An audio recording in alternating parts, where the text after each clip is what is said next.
عن ابی ہریرہ رضی اللہ تعالیٰ عنہ، حضرت ابو ہریرہ رضی اللہ تعالیٰ عنہ آپ فرماتے ہیں، قال آپ نے فرمایا، قال رسول اللہ صلی اللہ علیہ وآلہ وسلم، فرمایا کہ حضور علیہ الصلوۃ والسلام آپ کا فرمان ہے، اللہ کے حبیب صلی اللہ علیہ وآلہ وسلم آپ نے فرمایا، من سلک طریقا یلتمس فیہ علما، جو انسان علم حاصل کرنے کے لیے کسی راستہ پر چلتا ہے تو اللہ تعالی سہل اللہ لہ بہ طریقا الی الجنہ، تو اللہ وحدہ لا شریک اس کے لیے جنت کا راستہ آسان کر دیتا ہے، وہ آسانی کے ساتھ جنت کی منزل کو طے کر لیتا ہے، جنت کو آسانی کے ساتھ یعنی حاصل کر لیتا ہے۔ جو انسان علم دین حاصل کرنے کے لیے کسی راستے کا انتخاب کرتا ہے، چلتا ہے کسی راستے پر، تو وہ انسان جنت کے راستے پر جا رہا ہے۔ تو آج کل لوگ دنیاوی سماجی علوم بے تحاشا دڑا دڑ سارے لوگ سماجی علوم حاصل کر رہے ہیں، دنیا کی جو ہے فراوانی حاصل کرنے کے لیے، دنیا کا مقام و مرتبہ، دنیا کا عہدہ، دنیا کا جو ہے دنیا کی نوکریاں حاصل کرنے کے لیے، لیکن وہ راستہ وہ دولت کا راستہ ہے، وہ جنت کا راستہ نہیں ہے۔ حضور علیہ الصلوۃ والسلام آپ نے فرمایا، جو علم دین، جو قرآن کا علم،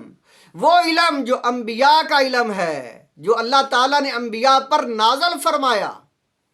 اس وراثت کو حاصل کرتا ہے، اس علم کو حاصل کرتا ہے، تو اللہ تعالیٰ اس کے لیے جنت کا راستہ آسان کر دیتا ہے۔ وَمَا اجْتَمَعَ قَوْمٌ فِي بَيْتٍ مِّن بَيُوتِ اللَّهِ يَتْلُونَ كِتَابَ اللَّهِ وَيَتَدَارَسُونَهُ بَيْنَهُمْ، جو انسان اللہ کے گھروں میں، کسی گھر میں یعنی مساجد میں سے کسی مسجد میں قرآن کی تلاوت، قرآن کی درس و تدریس کے لیے اکٹھے ہوتے ہیں، تو اللہ وحدہ لا شریک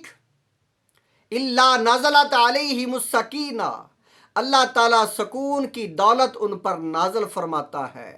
قلبی سکون ان کو عطا کرتا ہے اللہ تعالیٰ۔ وغاشیتہم الرحمہ،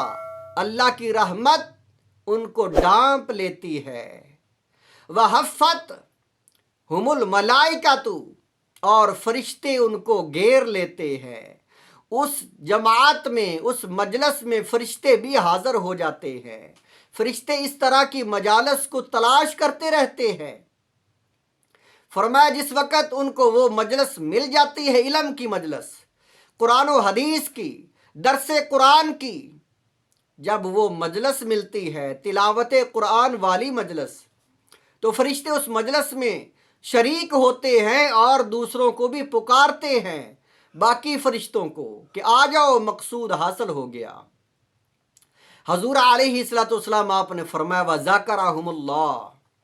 تو اللہ تعالیٰ اپنے ان پسندیدہ بندوں کا اللہ تعالیٰ ذکر خیر تذکرہ کرتا ہے، اللہ تعالیٰ فی من عندہ، جو اللہ کے پاس ہے۔ اللہ کے پاس کون ہیں؟ جو دنیا سے جاتے ہیں وہ بھی اللہ کے پاس ہیں، اور اللہ کے پاس فرشتے بھی ہیں، حوریں بھی ہیں۔ فرمایا اللہ تعالیٰ فرشتوں کے سامنے، یعنی اللہ تعالیٰ اپنے ان بندوں کا جو مسجدوں میں سے کسی مسجد میں اکٹھے ہو کر قرآن و حدیث کا مذاکرہ کرتے ہیں، قرآن کا جو ہے درس دیتے ہیں، درس و تدریس کرتے ہیں، تلاوت قرآن کرتے ہیں، بیانات کرتے ہیں، دینی باتیں، دینی مسائل بیان کرتے ہیں، تو اللہ تعالیٰ راضی ہو جاتا ہے، ان کی شان و عظمت فرشتوں کے سامنے بیان کرتا ہے، اور فرشتوں کو اتنے پسند ہیں وہ بندے، وہ تلاش کرتے ہیں ان کو، اور ان کی مجلس میں بیٹھتے ہیں آ کر، اور اللہ تعالیٰ قلبی سکون ان پر نازل کرتا ہے، اپنی رحمت سے ان کو ڈانپ لیتا ہے۔ وَمَنْ بَطَّأَ بِهِ عَمَلُهُ لَمْ يُسْرِ بِهِ نَسَبُهُ، جس انسان کو اس کا عمل بدعمالی یعنی برا عمل بدتر کر دے، پیچھے کر دے، جو ہے اس کو زوال پذیر کر دے تو فرمایا اس کا نسب اسے اعلیٰ نہیں کر سکتا۔ جس کا عمل برا ہو چاہے وہ جتنا بڑی اعلیٰ یعنی نسب والا، اعلیٰ ذات والا، اعلیٰ قوم والا، امیر قوم والا، لیکن اگر عمل ہی برا ہے تو وہ انسان فضیلت حاصل نہیں کر سکتا۔ حضور علیہ الصلوۃ والسلام آپ نے فرمایا وَمَنْ بَطَّأَ بِهِ أَعْمَالُهُ، جس شخص کو اس کا عمل پیچھے کر دے، رذیل کر دے، فاسق و فاجر کر دے، تو فرمایا اس کا عمل اگر اسے اتنا نیچے گرا دے تو نسب اس کا لم یسرِ بہ نسبہ، تو نسب اس کو اعلیٰ پن، فوقیت، برتری، فضیلت نہیں دے سکتا اگر انسان کا عمل ہی برا ہے۔ اور اعمال میں سے تعلیم کی فضیلت اور تعلیم میں سے تعلیم اسلام کی فضیلت کو اس حدیث پاک میں بڑی ہی شان و شوکت اور بڑے مناقب کے ساتھ بیان کیا گیا ہے۔